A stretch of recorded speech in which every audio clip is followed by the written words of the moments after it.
जय हिंद दोस्तों, welcome to the channel inspiring minds and today we will be covering the rest of the questions. आज हम लोग बाकी के क्वेश्चंस जो बच गए हैं उनको कोशिश करेंगे। पूरा तो नहीं हो पाएगा, एक या दो सेशन फिर से लगेगा क्योंकि काफ़ी एग्जॉस्टिव एंड काफ़ी कॉम्प्रिहेंसिव वे में सॉल्यूशंस को कवर किया जा रहा है। जैसे आपने देखा होगा कि जब मैं रॉक्स की बात कर रहा था तो इग्नियस रॉक्स, फिर क्या क्या है रॉक्स, आर्कियन रॉक्स, कोडप्पा रॉक्स, सारे रॉक्स को हमने, विंध्यन रॉक्स सबको देख लिया था।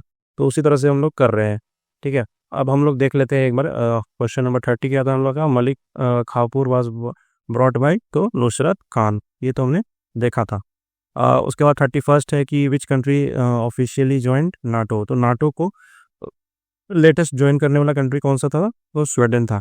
तो Sweden join NATO in March 2024 after long standing neutrality accelerated due to regional tensions. तो रीजनल टेंशंस पता है आपको कि रशिया यूक्रेन आपस में लड़ाई कर रहे हैं, उसी के कारण से स्वीडन एंड फिनलैंड जैसे कंट्रियां जो हैं वो नाटो का मेंबर बन रही है। उनको लग रहा है कि दे आर अनसेफ क्योंकि रशिया उन पे भी अटैक कर सकता है।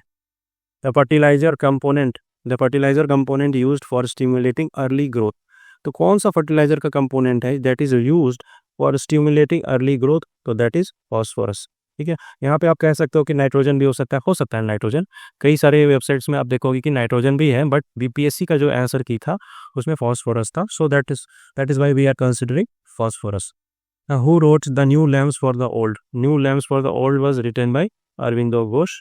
He criticized the moderate policies in his article New Lamps for the Old. Which book critical of British policies was banned in Bihar in 1930? कौन सा ऐसा बुक है जिसको अपने क्रिटिकल पॉलिसीज मतलब बिहार के क्रिटिक्स करता था वो, इसलिए उस किताब को बैन कर दिया गया था।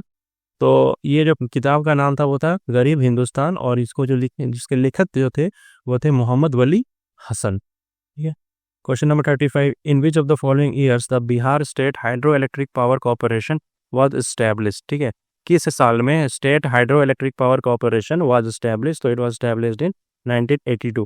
Bihar state hydro electric power corporation was established in 1982 under the companies act of 1956। तो कंपनीज एक्ट 1956 के तहत ही Bihar state hydro electric power corporation बना। मतलब कि पानी के बहाव से हम लोग इलेक्ट्रिसिटी जनरेट करते हैं, और इस पूरे मैनेजमेंट को मैनेज करने के लिए ये कंपनी था जो बिहार सरकार ने बनाया था। The company is responsible for exploring all the possibilities of hydro electric potential and its development in the state. Okay, और कुछ प्रोजेक्ट्स भी state hydro electric power corporation ने किया है, जैसे कि सोन कैनाल वो भी इसने ऑपरेट किया है। ककाटिया हाइड्रो इलेक्ट्रिक पावर प्रोजेक्ट जो कि कोसी नदी पे है, तो उसको भी ये ऑपरेट करता है। नेक्स्ट क्या है कि व्हाट वाज द थीम? यहाँ पे पूछ रहा है कि थीम क्या था। What was the theme of the international Olympics day 2024 which is celebrated on 23 June?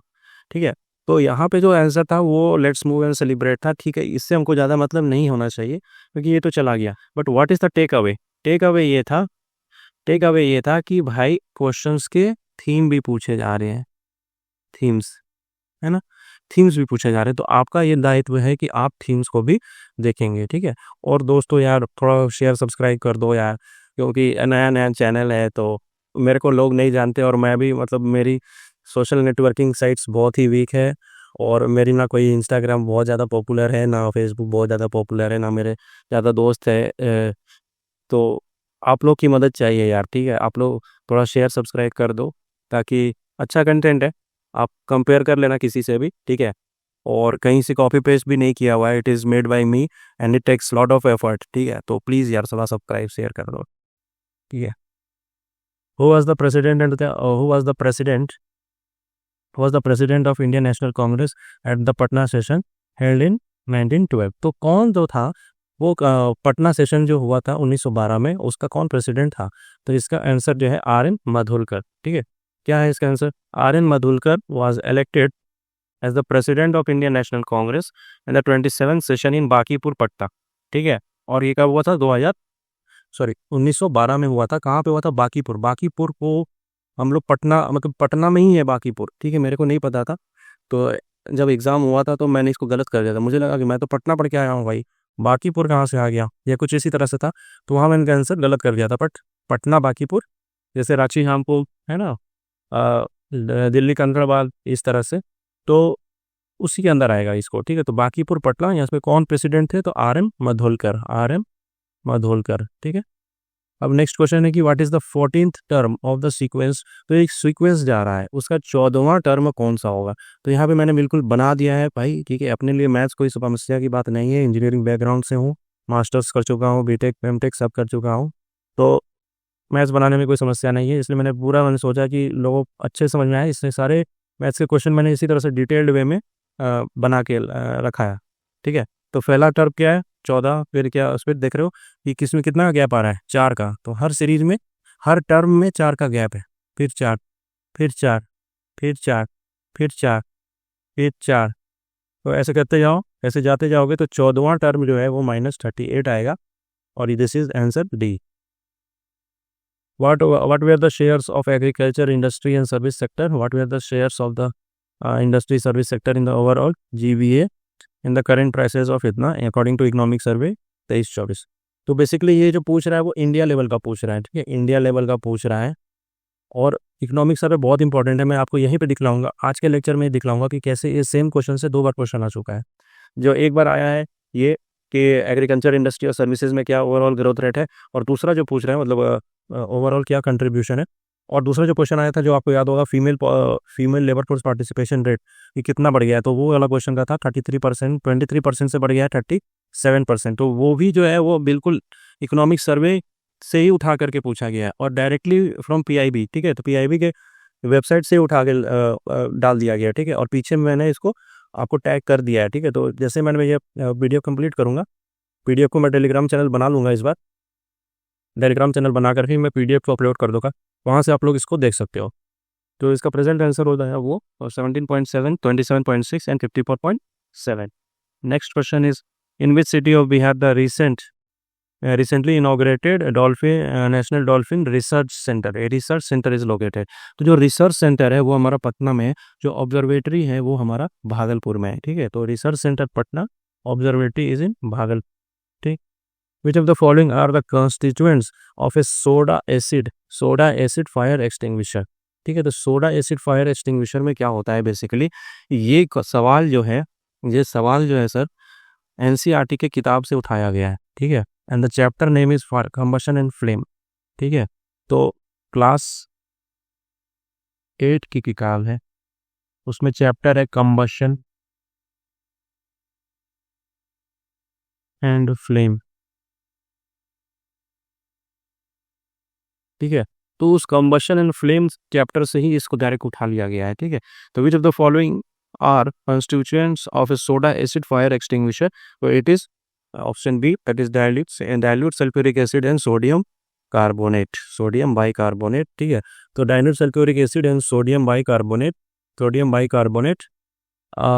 Forms the soda acid fire extinguisher, ठीक है। इसमें क्या होगा कि ये रहा हमारा डाइल्यूट H2SO4 और ये रहा हमारा N2CO3 that is sodium bicarbonate. अब ये दोनों रिएक्ट करके क्या करेंगे कि CO2 गैस रिलीज कर देगी, ठीक है। तो CO2 गैस जो रिलीज होगा, तो ये क्या होगा, CO2 गैस रिलीज होगा तो क्या होगा आपको, CO2 is a gas that is heavier than air, ठीक है। CO2 gas is heavier than air, so क्या होगा कि इसको ऑक्सीजन को डिस्प्लेस कर देगा, इफेक्टिवली स्मूथिंग द फ्लेम। तो जैसे मान लो कि किसी चीज़ में ऐसे आग लगा हुआ था, तो हम CO2 गैस डाल देंगे तो ऐसे ऐसे ऐसे ऐसे ऐसे पकड़ लेगा इसको, और इसके ऊपर में हवा रहेगी तो आग नहीं जलेगा, आग बुझ जाएगा।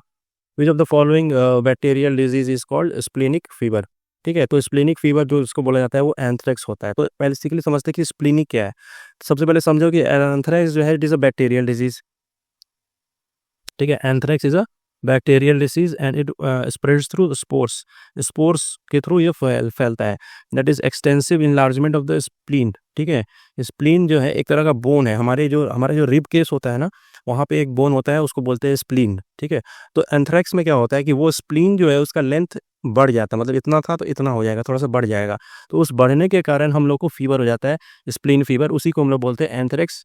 और बेसिकली ये बैक्टीरिया से होता है, एनिमल्स को होता है बट एनिमल से ह्यूमंस में भी फैल सकता है, इसलिए इसको हम लोग बोलते हैं कि it is also a zoonotic disease, ठीक है। तो anthrax is caused by A bacterium that is bacillus anthracis, और ये कैसे स्पोर से रिप्रोड्यूस होता है and that can survive for in soil for years. तो ये सॉइल में रहता है, ठीक है, और सॉइल में ही जानवर रहते हैं, तो उनको ये बीमारी हो जाती है एंथ्रेक्स। ठीक है, next question is where was the Japan India bilateral maritime exercise JIMEX held this year. ठीक है, तो ये जहाँ भी हुआ था, योकोसुका जापान में हुआ था। टिप क्या है, इंपॉर्टेंट क्या है एग्जाम के लिए, इंपॉर्टेंट ये है भैया कि remember bilateral exercises and their locations. जैसे हमने अभी देखा कि ओलंपिक्स का क्वेश्चन आया और ओलंपिक्स के क्वेश्चन का थीम पूछ लिया। इस बार क्या हो रहा है कि बायलैटरल एक्सरसाइज तो पूछ ही रहा है कि किसके किसके बीच होता है, बट उसका लोकेशंस भी पूछ रहा है। तो दिस इज वेरी इंपॉर्टेंट कि आप उसके लोकेशंस को भी देखोगे। ठीक है, next is Ramakrishna Mission. Ramakrishna Mission was founded by, तो हम सबको पता है कि it is founded by Swami Vivekananda, लेकिन कब था, तो it is found in Swami Vivekananda in 1897। तो 1897 में स्वामी विवेकानंद जी के द्वारा रामकृष्ण मिशन का फॉर्मेशन किया गया था।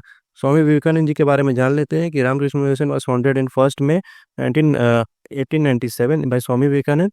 ही was the chief disciple, disciple से मतलब उनका शिष्य थे। किसके शिष्य थे, तो रामकृष्ण परमहंस जी के। ठीक है, कलकत्ता में ये थे। ठीक है, और उसके बाद फिर मैं बताता हूँ। ठीक है, अभी 2-3 हम लोग क्योंकि मैं बहुत सारी चीज़ें पीछे लिखा हूँ बैक में, तो उनको मैं डिस्कस करूँगा।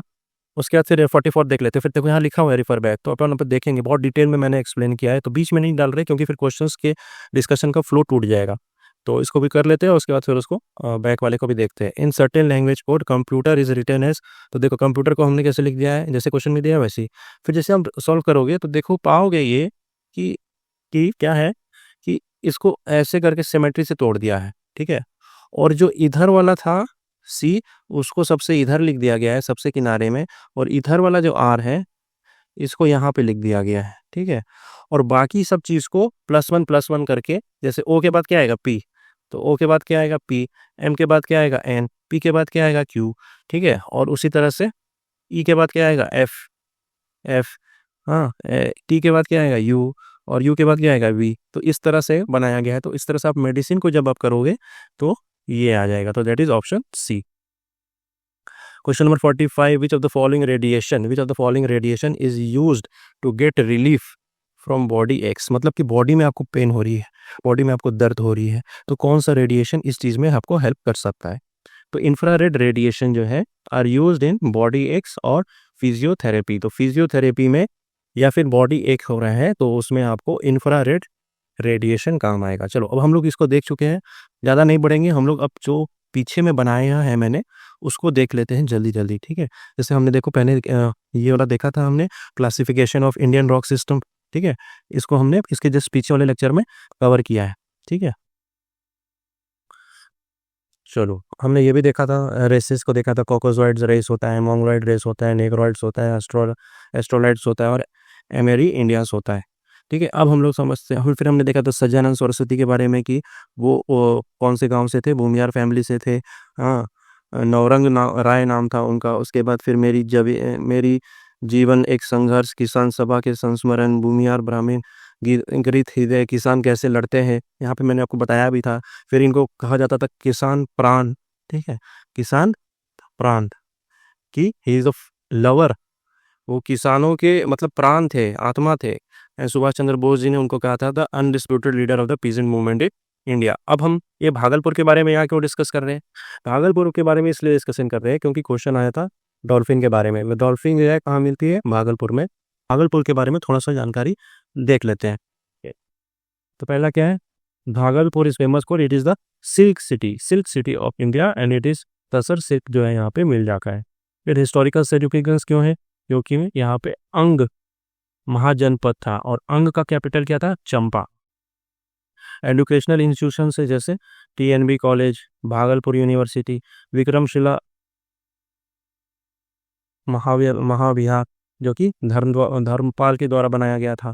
फिर मंजूषा पेंटिंग, बिहुआ पेंटिंग, बिहार का फर्स्ट जो बर्ड रिंगिंग स्टेशन है, बिहार का फर्स्ट बर्ड रिंगिंग स्टेशन भी भागलपुर में ही बना है, और डॉल्फिन ऑब्जर्वेटरी भी भागलपुर में है, इसको हमने डिस्कस किया था। अब हमने ये क्यों डाला है इंडियन नेशनल कांग्रेस के एनुअल सेशंस के बारे में, क्योंकि अभी हमने देखा था कि 27th वाला कहाँ हुआ था, तो हमने बताया था कि आपको पटना में हुआ था, पटना के बांकीपुर इलाके हैं। ठीक है, तो हमने सोचा कि भाई पूरा डाल देते क्योंकि कभी ना कभी क्वेश्चंस आ जाता है। तो इसको देख लेते हैं। जैसे बॉम्बे में पहला हुआ था, जिसके प्रेसिडेंट थे WC बनर्जी, जिसको 72 डेलीगेट्स किया था। फिर 1976 कलकत्ता में हुआ था Dadabhai Naoroji, first Muslim president of Indian National Congress, sir Badruddin Tyab, ठीक है, 87 में मद्रास में हुआ था। फिर फर्स्ट फॉरेन पहले कौन थे, तो जॉर्ज ह्यूल, ठीक है। तो इस तरह से मैंने डाल दिया है, आप कोशिश करो इसको देख लो। फिर देखो सूरत स्प्लिट के समय में कौन था प्रेसिडेंट, तो रास बिहारी घोष, ठीक है। और फिर गोपाल कृष्ण गोखले कब हुए थे, तो 1905 जब स्वदेशी मूवमेंट चल रहा था, ठीक है। तो ये सब थोड़ा सा आप कोशिश करो। फिर देखो AC मजुमदार कब थे, जब लखनऊ पैक्ट हुआ था उस समय। फिर नागपुर सेशन में क्या हुआ था, नॉन कॉपरेशन मूवमेंट का जब पास हुआ था, तब कौन थे, तो श्री C.V. राघवाचारी थे, ठीक है। देखो ये राम, ठीक है। देखो गया सेशन CR दास, ये भी एक बहुत इंपॉर्टेंट क्वेश्चन है BPSC का। 1912 का देखो RN मधुलकर, ठीक है ना। देखो बांकीपुर RN मधुलकर, ये इंपॉर्टेंट है। और हमारे लिए गया सेशन का CR दास इंपॉर्टेंट है। तो इसके अलावा भी कुछ कुछ इंपॉर्टेंट्स है जो कि आपको मतलब पता होनी चाहिए। जैसे लाहौर में जवाहरलाल नेहरू ने पहली बार पूर्ण स्वराज की बात कही थी। फिर कराची सेशन में जो है वल्लभ भाई पटेल हुए थे, ठीक है। फिर देखो फैजपुर, हाँ, त्रिपुरी सेशन में, जहाँ पे सुभाष चंद्र बोस जी रिजाइन कर देते हैं और फिर जो बन जाते हैं वो राजेंद्र प्रसाद बन जाते हैं INC के प्रेसिडेंट, ठीक है। तो मैंने यहाँ डाल दिया है बस। अब मैं आपको दिखलाता हूँ कि इकोनॉमिक सर्वे से जो डायरेक्ट क्वेश्चन आया था कि वो कैसे आया था, ठीक है। तो देखो जैसे यहाँ देखो, share of agriculture industry and services in the overall GLV, ये डायरेक्ट PIB से मैंने उठाया है, डायरेक्ट PIB से उठाया है मैंने, ठीक है। डायरेक्ट PIB से देखो 17.7%, 27.6%, 54.7%। उसी तरह से देखो फिजिकल डेफिसिट भी यहाँ पे मेंशन था। और ये चीज़ मैंने आपको बताया था कि female labour force participation rate जो है ग्रोथ हो गया 23% से लेकर के 37% तक। तो ये डायरेक्ट PIB से ही मैंने उठाया है। फिर देखो स्वामी विवेकानंद वाला जो क्वेश्चन आया था कि रामकृष्ण मिशन किसने फॉर्म किया था, तो स्वामी विवेकानंद। तो ये इंपॉर्टेंट है कि हम लोग स्वामी विवेकानंद के बारे में थोड़ा सा डिटेल में जान ले। उनका ओरिजिनल नाम क्या था, नरेंद्र दत्त, ठीक है। कलकत्ता में उनका जन्म हुआ था 1863 में। We came to well educated and spiritual inclined family, ठीक है। His Guru was Shri Krishna Paramhans. और 1893 में parliament of world religion in Chicago में उन्होंने हिस्टोरिक भाषण दिया था। वहाँ पे क्या उन्होंने किस शब्दों से स्टार्ट किया था, the sisters and brothers of America, and introduce Vedanta and yoga to the western world. और यहाँ पे ही फिर इनका एक फेमस कोट है क्या, arise awake and stop not till the goal is reached, ठीक है। फिर 12 जनवरी को हम लोग मनाते हैं नेशनल यूथ डे, ठीक है। तो ये भी इम्पोर्टेंट है। फिर हमारा एक आया था, क्योंकि जो रामकृष्ण सोसाइटी बना है, that is a kind of क्या, सोशो रिलीजियस रिफॉर्म मूवमेंट।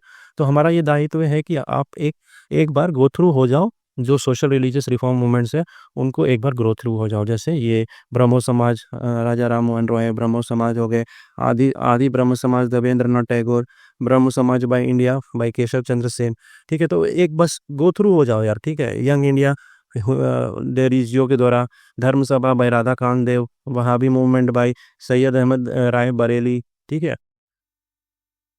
हाँ, उसके बाद ये इंपॉर्टेंट है हो गया देवबंद स्कूल ऑफ इस्लाम, मौलाना अब्दुल कलाम आज़ाद, ठीक है। रहनुमाई मध्य जासन सभा दादा भाई नौरोजी के द्वारा चलाया गया था, ठीक है। इनका एक किताब, ये अखबार भी था, रश्त गोफ्तर, ठीक है।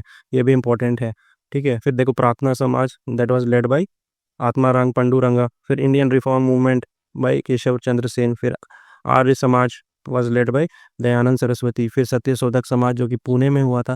देखो ये जो हुआ था प्रार्थना समाज, ये बॉम्बे में था, ठीक है। और ये था पुणे में। जैसे इसमें कौन थे, ज्योतिबा फुले।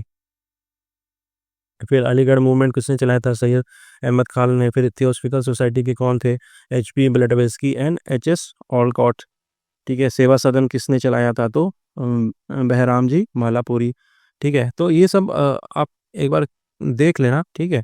देखो यही क्वेश्चन आया था, Ramakrishna Mission by Vivekananda, in which year it was founded, in the year 1897। Bharat Dharma Sabha, Servants of Indian Society by Gopal Krishna Gokhale, ठीक है। तो एक बार जस्ट आप देख लेना, ठीक है। और फिर यहाँ पे हम लोग बात कर लेते हैं इंफ्रारेड के रेज के बारे में। तो देखो इंफ्रारेड और ये हो गया अल्ट्रा वायलेट रेज। वेवलेंथ क्या है, इसका वेवलेंथ ज़्यादा है, इंफ्रारेड का वेवलेंथ ज़्यादा है, अल्ट्रा वायलेट का वेवलेंथ कम है। एनर्जी लेवल, इसमें एनर्जी लो है, इसमें एनर्जी ज़्यादा है। Perceived at as heat, invisible but energetic. Daily use क्या है कि remote control, night vision, heating, ये सब, स्टेरिलाइजेशन, सन टैनिंग, हाँ, बग जैपर्स, ये सब। मेडिकल यूज़ क्या है कि थर्मल इमेजिंग या फिर फिजियोथेरेपी में। और ये सब किस में यूज़ होगा, स्किन ट्रीटमेंट में, विटामिन डी सिंथेसिस में, ये सब में। और क्या देख लेते हैं, हाँ, इंडस्ट्रियल क्या यूज़ है इसका, आर्ट रिस्टोरेशन में, wireless data transfer, document security, ink करी, ठीक है। फन यूज़ किया है कि थर्मल कैमराज में भी यूज़ होता है, and glow in the dark effect, black light parties, ठीक है। तो पार्टीज वगैरह में जो चमकता है बेसिकली वो सब क्या रहता है, इन अल्ट्रा वायलेट रेज होते हैं। So that's all for today. आप होप सो आप सब पढ़ रहे होंगे, एंड डोंट वरी, वीडियोस आते रहेंगी, बट यार प्लीज़ थोड़ा हेल्प करो, ठीक है। लाइक शेयर एंड सब्सक्राइब करना है, शेयर करना है दोस्तों के साथ, ठीक है। So that's all for today. जय हिंद दोस्तों।